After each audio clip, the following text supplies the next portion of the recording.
Today we will discuss a new topic, industrial policy. Now we will define what is industrial policy.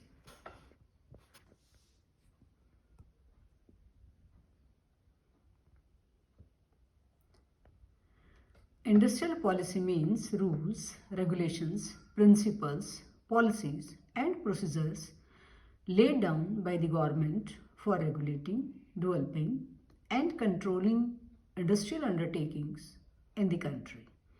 It prescribes the respective roles of the public, private, joint and cooperative sectors for the development of industries. It also indicates the role of the large, medium and small sectors. It incorporates fiscal and monetary policies, tariff policy, labor policy, and the government's attitude towards foreign capital, and the role to be played by multinational corporations in the development of the industrial sector. Means industrial policy includes each and everything which is required for the development of industries. Now we will discuss objectives of industrial policy. Accelerating the overall rate of growth and through industrialization. Expanding the industrial base in relation to industrial needs of the country. Generating employment and reducing poverty. Preventing monopolies and concentration of industrial power, creating competitive conditions and increasing the growth of entrepreneurship, promoting balanced industrial development, promoting linkages with other sectors of the economy, assisting small enterprises, encouraging the growth of industrial research and development. Now we will discuss Industrial Policy 1948. Important distinctions was made. Industries to be kept under public sector, private sector and the joint sector. Industrial Development and Regulation Act IRD was enacted in 1951. Industrial Policy Resolution 1956, shaped by the Mahalanobis model of growth, which suggested that emphasis on heavy industries would lead the economy toward a long-term higher growth path. The Industrial Policy Resolution classified industries into three categories: 17 industries exclusively under the domain of the government. These include inter alia, railway, air, transport, arms and ammunition, iron and steel, and atomic energy. 12 industries were envisaged to be progressively state-owned, but the private sector was expected to supplement the efforts of the state. The third category contained all the remaining industries, and it was expected that private sector would initiate the development of these industries, but they would remain open for the state as well. New Industrial Policy 1991. What were the features of New Industrial Policy? De-reservation of public sector. The number of industries reserved for the public sector was reduced to 8 industries. At present, there are only 2 industries reserved for the public sector, which include atomic energy, railway, delicensing. The most important feature of New Industrial Policy 1991 was the abolition of industrial licensing of all industries except 6 industries.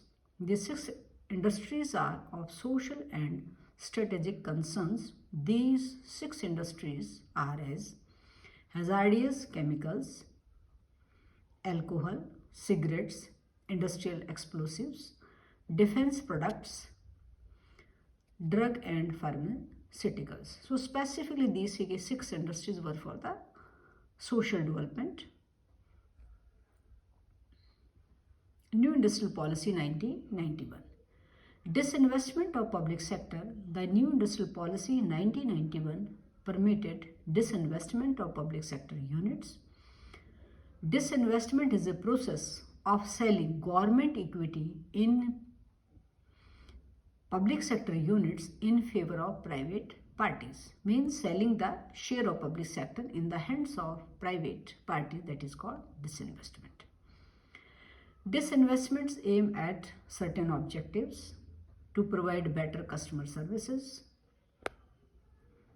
to make effective use of disinvestment funds, to overcome the problem of political interference, to enable the government to concentrate on social development. So these funds that can be used for social development. Industrial policy in 1991, what were major objectives?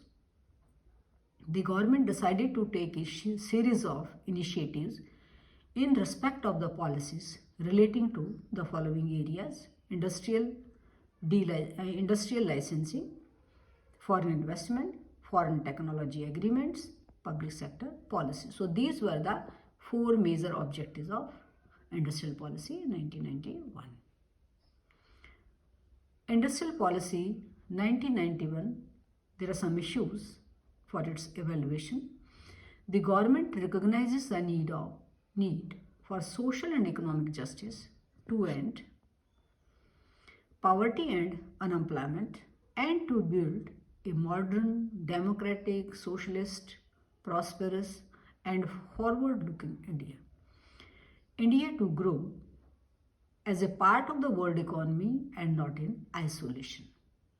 Enhanced support to the small sector so that it flourishes in an environment of economic efficiency and continuous technological upgradation.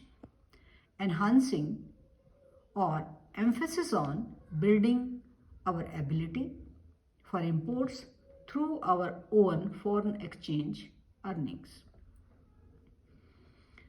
What is industrial licensing? Industrial licensing was abolished for all projects except a short list of 7 industries related to security and strategic concerns, social reasons, hazardous chemicals, etc. Areas where security and strategic concerns predominance are reserved for the public sector in projects where imported capital goods are required, atomic clearance is given. In locations other than cities of more than 1 million population, no requirement of obtaining industrial approvals from the central government. Incentives and investments in infrastructural development to promote dispersal to rural and backward areas. Existing units are enabled to the production of any article without additional investment. Industrial policy in 1991, foreign investment. Specifically, the basic purpose of industrial policy was to attract foreign investment so the vacuum of scarcity of capital in India so that can be fulfilled. Approval of up to 51% foreign equity, a high priority industries. Imports are burned by general policy applicable to other domestic units monitored by Reserve Bank of India.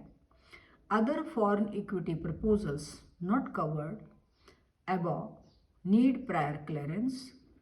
A special empowered board to negotiate with a number of large international firms and get foreign direct investment approved. The concentration of economic power and MRTP Act. MRTP Act was specifically to remove the monopolistic restrictive trade practices act. So to open the economy, each and everyone, so they can participate for the development of industrial sector of the country.